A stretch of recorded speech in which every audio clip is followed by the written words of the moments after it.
আল্লাহ মালাকুল মাউত কে বলবেন, মালাকুল মাউত কি অবস্থা? বলবে সব শেষ।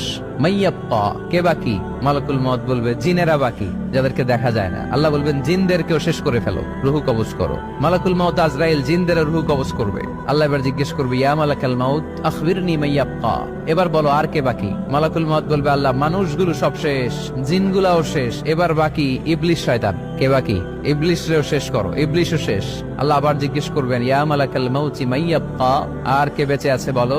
মালাকুল মাউত বলবে, আল্লাহ আপনার কথা অনুযায়ী পৃথিবীর সব মানুষের রুহু কবজ করলাম, সব জিনদের রুহু কবজ করলাম, ইবলিসের রুহু কবজ করলাম, এখন আছে শুধু ফেরেশতা। আছে কারা?